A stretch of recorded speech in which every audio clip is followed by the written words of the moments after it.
교과서 82쪽 서구 열강의 침략과 대응을 공부하겠습니다. 흥선대원군의 대외적인 정책은 통상 수교 거부 정책이죠. 통상은 무역이고 수교는 국가 간의 외교 관계입니다. 그래서 이 무역과 외교 관계를 거부하고 문을 꽉 걸어 잠그는 그런 이제 정책이 통상 수교 거부 정책이다 이렇게 말씀드릴 수가 있죠. 원래 처음에 흥선대원군은 이제 프랑스 세력을 끌어들여서 남하해오는 러시아를 이제 견제하려고 했는데 이것이 이제 잘 안 되자 결국은 천주교 탄압으로 이제 돌아서게 됩니다.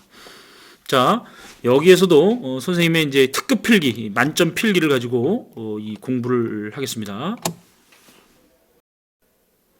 통상 수교 거부 정책과 양회라고 하는 제목을 붙였는데 여기에서는 이제 이 순서가 중요합니다. 이 진행된 순서가 중요한데 앞뒤로 박척이죠. 앞뒤로 박척. 앞뒤로 박척이고 중간에가 이제 제병남신입니다. 제병남신. 여러분들 좀 외워두시기 바랍니다. 순서를 묻는 문제가 잘 나오죠. 제병남신, 제병신남 아닙니다. 제병남신이죠. 자, 이 앞에 있는 이 박은 뭡니까? 이 박은 바로 병인박해죠. 병인년에 구박해서 살해했다 이런 뜻인데 누구를 구박해서 살해했습니까? 바로 천주교 신자죠. 이 흥선대원군은 천주교 신자, 조선인 천주교 신자 8,000명을 죽이고 그 다음에 이제 이 프랑스 신부 9명을 이제 죽이는 그런 이제 이 만행을 저질렀는데 이걸 우리가 이제 이 병인 박해라고 부릅니다. 이 병인 박해 때 살아남은 프랑스 신부 3명 중 하나인 리델 신부가 중국의 북경으로 이제 도망을 가서 이 병인 박해 이제 사실을 알리고 그래서 이제 이 프랑스가 당시 이제 이 중국에 주둔하고 있었던 로즈 제독이 이끄는 극동 함대를 이제 강화도로 이제 이 보낸 사건이죠. 그게 바로 이제 이 병인 양요라고 하는 건데 이 병인 양요가 바로 구실이 바로 병인 박해가 되겠습니다. 그런데 병인 박해 다음에는 이제 바로 제죠, 제. 이 제라고 하는 것은 제너럴 셔머노 사건이죠. 제너럴 셔머노 사건. 이 제너럴 셔머노는 어느 나라 배냐면 미국 배입니다. 미국 배인데 어디로 쳐들어오냐면은 평양으로 쳐들어옵니다. 평양에 이제 대동강가에 이 제너럴 셔머노가 이제 나타나서 이 통상을 요구를 하는데 그게 잘 안 되자 대동강가에 이제 배를 정박해 놓고 그 마을에 그 부녀자들을 이제 이 겁탈하고 마을을 약탈하는 이런 만행을 이제 저지르죠. 그런데 이제 이 평양에 당시 관찰사가 박 교수입니다. 그래서 제너럴 셔머노가 이제 쳐들어왔을 때 평양 군민들과 함께 이 제너럴 셔머노를 화공작전으로, 그러니까 작은 배에다가 이제 지푸레기를 잔뜩 넣고 이제 이 불화살을 쏴가지고 이 제너럴 셔머노를 대동강가에서 아주 끄실러 버렸죠. 이게 이제 1866년에 제너럴 셔머노 사건입니다. 이 제너럴 셔머노 사건을 구실로 1871년 미국 함대가 강화도로 쳐들어온 사건이 바로 신미양요가 되는 거죠. 좀 이따 살펴보겠습니다. 자, 세 번째 병, 바로 병인양요가 되겠습니다. 이 병인양요의 구실이 뭐라 그랬죠? 앞에 있는 병인 박해가 되겠죠. 그래서 로즈 제독이 이끄는 이 프랑스 극동 함대가 군함 7척에다가 600명이 나눠 타고 강화도로 쳐들어온 사건입니다. 그래서 이제 이 강화도에서 조선의 관군이 이제 이 프랑스 함대와 전투를 벌이는데 김포에 있는 문수산성 전투에서 한성근 부대가 물리치고 그 다음에 이제 이 강화도에 있는 양헌수의 부대가 정족산성에서 이제 프랑스군을 막아냈죠. 여기서 이제 이 전투 이름과 이 전투를 승리로 이끌었던 장군 이름을 여러분들이 잘 기억하면 좋겠는데 문수산성 전투의 한성근, 이제 앞글자를 따서 문성근이죠. 문성근이라고 하는 배우 여러분들 모르겠지만 옛날에 있었습니다. 문성근. 그 다음에 이제 정족산성 전투의 양헌수인데 이 정헌수죠. 정헌수. 이 정헌수라고 하는 사람은 없습니다. 그냥 정헌수입니다. 그래서 이런 전투가 나오면 병인양요구나 이렇게 꼭 기억을 해주시고 이 프랑스 군대가 이제 이 강화도에 한 달 동안 이제 머무르면서 이 외규장각 도서를 약탈하죠. 이 규장각이라고 하는 것은 정조가 만든 왕립 도서관이죠. 이걸 이제 이 강화도에 지리적 이점을 이용해서 강화도에 이제 만들었기 때문에 이걸 외규장각이라고 부르는데 외규장각에는 여기 이제 많은 이제 이 국보급 문화재들이 이제 있었죠. 이 프랑스 군대가 이제 이 외규장각을 이제 약탈을 했는데 당시 이제 금괴, 은괴, 180상자, 보물, 화폐, 곡식, 도서 등을 약탈을 했습니다. 특히 이제 이 쓸모없어 보이는, 자신들이 볼 때 쓸모없어 보이는 한 5천여 점에 달하는 이제 이 소장품들은 이제 불태우죠.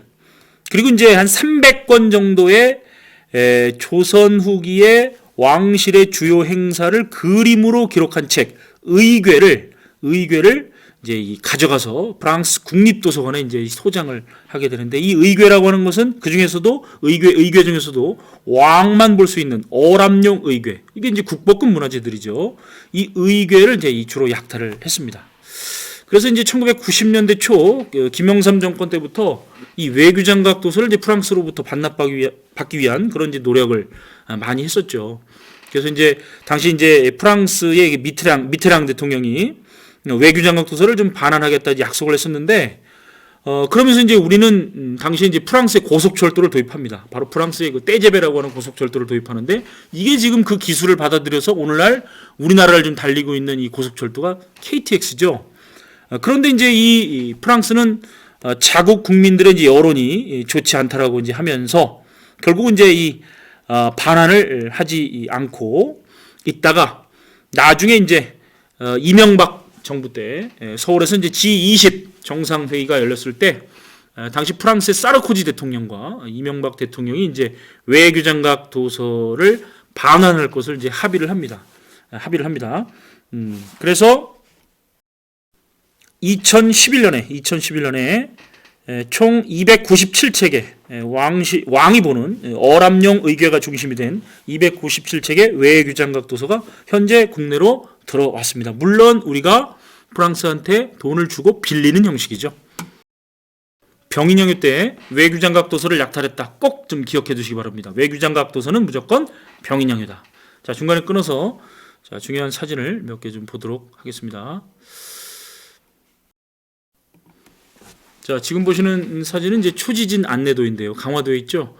이 병인양요 때, 그 다음에 1871년에 신미양요 때, 그리고 1875년에 일본이 일으킨 운요 사건 때, 이 아주 격전지가 됐던 곳이 바로 초지진이라고 하는 곳인데, 강화도에 가면 있습니다.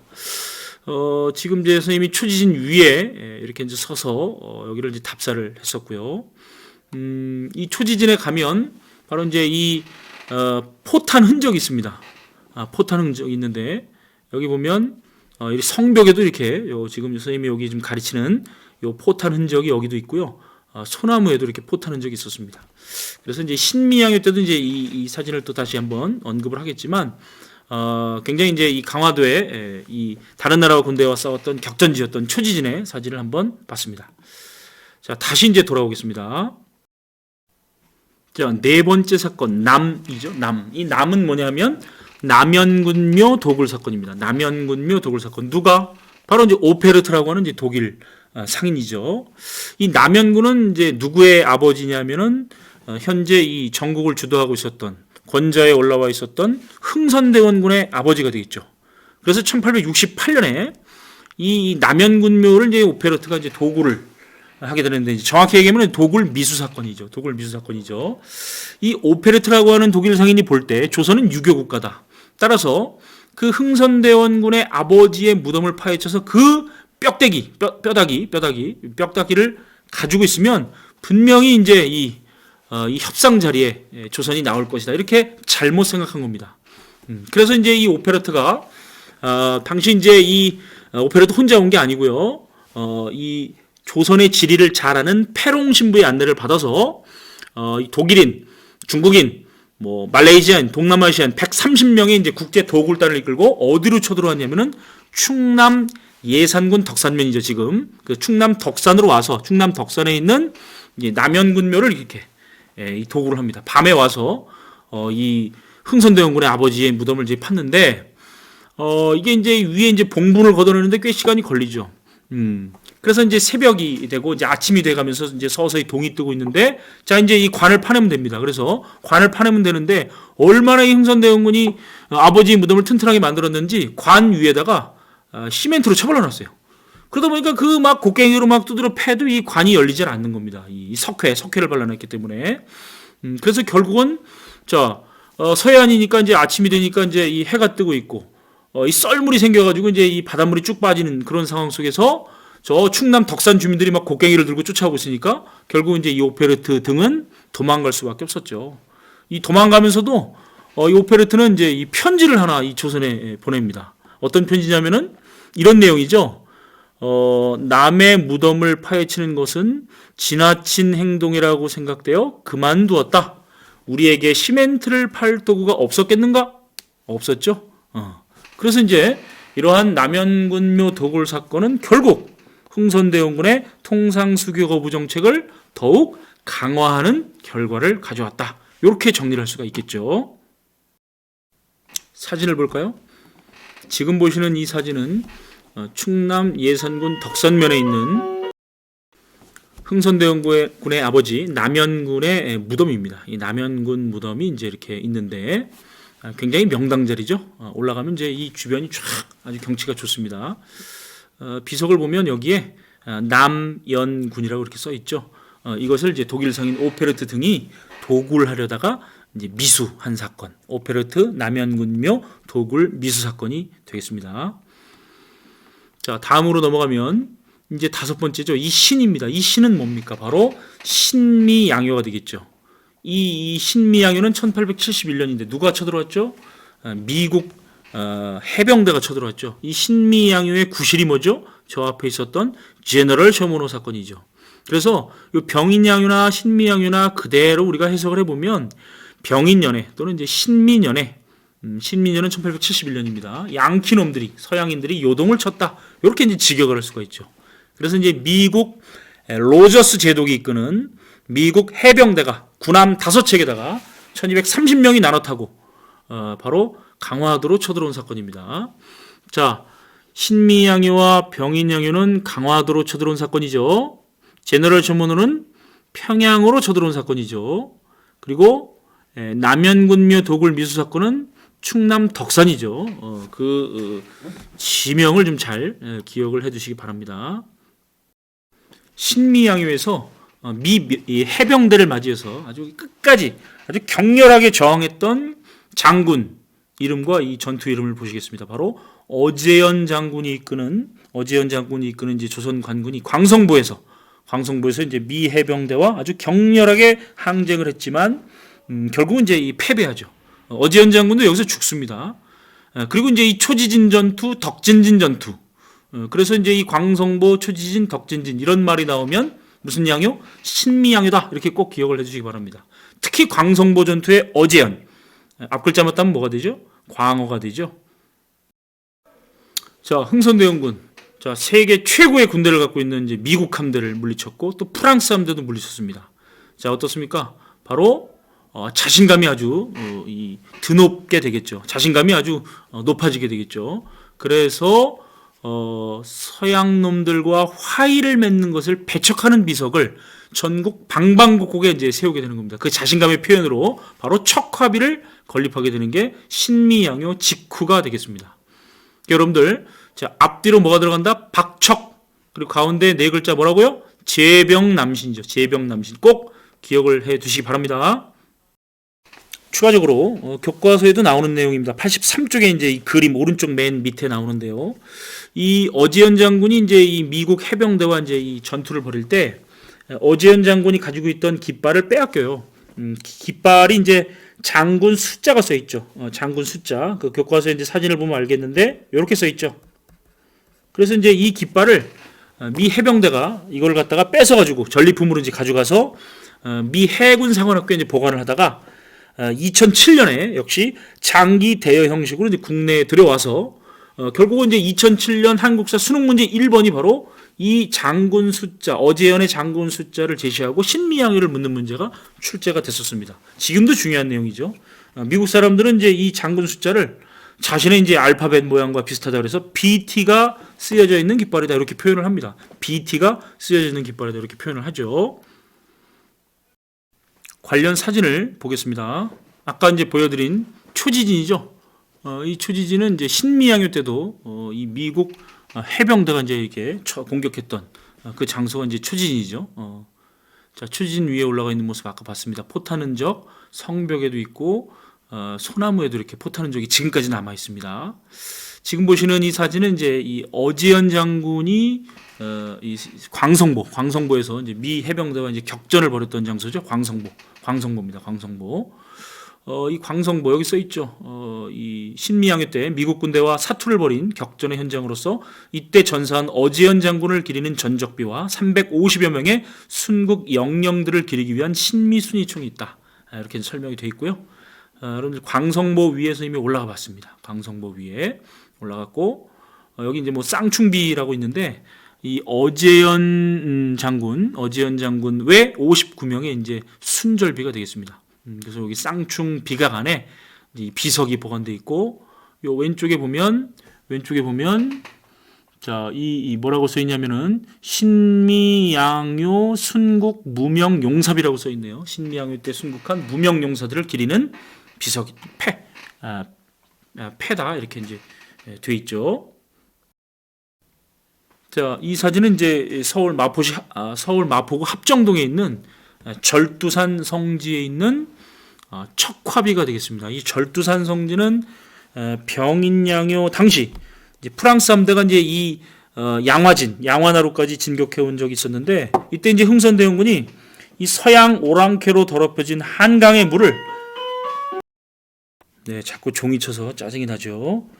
이 서양 오랑캐들로 더럽혀진 이 한강의 물을 바로 천주교 무리들의 피로 씻어야 한다고 하면서 전국 각지에 이제 척화비를 세웠고, 그러면서 이제 이 양화진 근처에 이 산봉우리, 지금 이 산봉우리에서 이제 천주교 신자들의 목을 잘랐다라고 하는 데서 사실은 이 절두산, 이게 이제 자르다, 머리 두자죠. 절두산이라고 하는 이름이 이제 이때 붙은 건데 여기에 이제 척화비가 있습니다.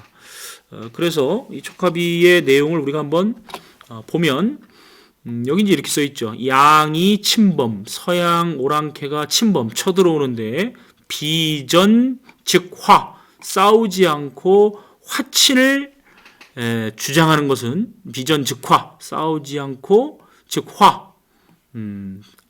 자, 싸우지 않는 것은 즉 화의를 주장하는 것이다. 다시 한번 설명하겠습니다.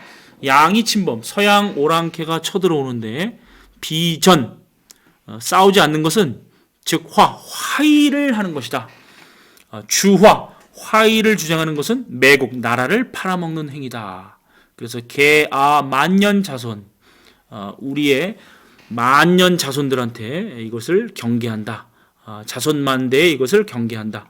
병인작 신미립 병인년에 짓고 신미년에 세우다. 그래서 신미년에 이제 1871년 신미양요 때 직후가 되겠죠. 이제 그때 세운 이제 척화비를 보고 있습니다. 자, 중요한 내용 밑줄을 좀 치고 마치겠습니다. 자, 이렇게 쭉 내려가면 자, 여기 9명의 프랑스 신부를 비롯해 많은 천주교도들이 처형되었다. 이게 이제 병인 박해죠. 그다음에 이 대동강 평양까지 이제 거슬러 올라온 제너럴 쇼모노 사건이 평양이라 좀 쓰고 네모치고 자, 병인 박해를 구실로 1866년에 병인양요죠. 병인양요 때 양원수가 이끄는 정족산성 전투, 한성근 부대가 이제 문수잔성 전투에서 프랑스군을 물리쳤고, 자 이때 이제 외규장각 도서와 은괴 등을 약탈했다. 네모를 치겠습니다. 자 83쪽 보겠습니다. 1868년에 오페르트가 흥선대원군의 아버지인 남현군묘를 도굴하다가 실패. 자 남현군묘 도굴 미수 사건이죠. 밑줄 치고. 자 여기 신미양현 네모치고 어지연이 이끄는 조선군이 광성보에서 격렬하게 항쟁 밑줄 치고 여기 이제 이 어지연의 그 광성보 전투 플러스 초지진 전투 덕진진 전투도 꼭 써놓기 바랍니다. 그리고 자 척화비를 세웠다. 네모 척화비다. 네모를 장군 숫자 어지연 장군이 빼앗긴 장군 숫자가 새겨진 깃발이 있죠. 자 마지막으로 이제 흥선대원군의 통상수교거부 정책의 의의와 한계를 말씀드리며 의의는 뭡니까? 외세의 침략을 일시적으로 막아냈죠. 한계는 뭡니까? 이 통상수교거부 정책이 다른 말로 쇄국정책이라고 옛날에 불렀는데 조선의 문짝을 꽉 틀어 막는 거죠. 그래서 어떤 그 서양의 근대적인 문물을 받아들인 그런 어떤 행위들을 가로막아서 조선의 문호 개방을 가로막아서 근대화를 좀 지연시켰다. 이런 한계점이 지적되고 있습니다.